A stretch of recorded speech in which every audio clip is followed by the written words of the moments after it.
Ben Moubamba, le 26 octobre 2023, dans ma 7e déclaration du moment et dans cette 3e déclaration du jour, ce 26, je vais vous parler en gros rapidement de la grève de la faim de 2009 et de mon face-à-face avec la GR que vous les Gabonais, vous prenez pour les héros aujourd'hui. Mais avant tout, je tiens à faire un saut dans le temps. Avant de parler de la grève de la faim de 2009, je vais dire ceci rapidement. Le 31 août 2016, après la proclamation des résultats de l'élection présidentielle, j'ai été enlevé par le colonel en VAM de la GR, assisté d'un autre groupe de la GR et séquestré dans une villa diplomatique, la CEMAC, à la Sablière, pendant au moins une semaine. Ils avaient besoin d'une voix pour apaiser la situation, parce que, vous le savez, les gens se faisaient tuer comme des lapins par le Opianga, par la GR, par les forces de défense et de sécurité que vous acclamez aujourd'hui et insultez les autres qui essayent de vous ouvrir les yeux. Cette même GR-là, 2 ans plus tard, en octobre-novembre 2018, j'ai dû lui échapper à l'aéroport de Libreville, alors que le colonel Frédéric Bongo Ndimba, sur la sellette aujourd'hui, voulait m'exécuter après l'AVC d'Ali Bongo. Il voulait m'exécuter et c'est encore une fois grâce à la Providence que j'ai pu échapper et commencer une traversée du désert qui dure encore. La GR, j'avais fait face à elle dès ma grève de la faim de 2009 au Gabon. Comment ? Je savais que il était illusoire de faire le tour du pays, de faire la campagne électorale. La France de Sarkozy avait déjà donné le pouvoir à Ali Bongo, comme la France de Macron donnera le pouvoir à Ali Bongo. Macron ou je ne sais plus qui, oui, en 2016, Jean Ping n'avait aucune chance. Voilà pourquoi ces pistolets à la tempe que j'ai compris qu'il n'avait aucune chance. D'ailleurs, la GR qui me séquestrait avait besoin d'un appui pour faire passer, pour calmer la situation, parce que déjà la France avait donné le pouvoir à Ali Bongo en 2016. C'était pas la peine.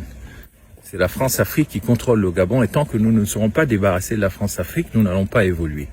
Même Oligui est aux mains de la France-Afrique et vous ne voulez pas le voir. Moi, en 2009, j'ai compris que les dés étaient pipés, que Mamboundou n'y arriverait pas, que même le cirque électoral de Baobab ne servait à rien. Il avait le vent en poupe, bien sûr, comme Mamboundou, mais c'était tout simplement de la kermesse électorale. Donc moi, une nuit, je dormais dans mon quartier général, chez Jean-Marc Eco, j'avais loué sa maison en Batterie 4, et Dieu me parle dans la nuit et me dit « Lève-toi, va faire la grève de la faim devant l'Assemblée nationale ». Le matin, je me lève, je rassemble mes équipes, j'appelle la presse, sans leur dire quoi que ce soit, et je leur dis « Nous allons à l'Assemblée nationale ». Et arrivé à l'Assemblée nationale, j'annonce que je me mets en grève de la faim immédiatement, conduit par l'Esprit du Seigneur. Que vous voyez chez les Oligui ceux qui vous ont tué, la GR, mais que vous ne voyez pas chez moi. Mais vous êtes comme ça, les Gabonais, vous êtes étranges, mais il faut faire avec, vous changerez un jour. Donc, je commence ma grève de la faim pendant 2 semaines, qui va faire de moi l'homme politique que vous connaissez. Et on me préviendra encore en rêve, après la proclamation des résultats, que si je reste là, eh bien la GR viendra nous attaquer et il y aurait des morts. Donc je dis encore à mes équipes, nous rentrons au QG. C'est là que je reçois Mike Joktan dans mon QG et que nous commençons à parler de l'Union nationale à venir. Donc malheureusement, il va y avoir l'attaque par les bérets rouges le 2 septembre au 1er septembre 2009 devant la Cité de la démocratie. Paul-Marie Gondjou, l'actuel ministre de la Jeunesse, sera blessé. Mamboundou sera blessé. Et Baobab ira se réfugier à l'ambassade du Cameroun, où je lui rendrai d'ailleurs visite. Moi, dans cette nuit-là, où les bérets rouges devaient attaquer, l'Esprit du Seigneur m'avait encore dit, vers 3-4 heures du matin, quitte de là.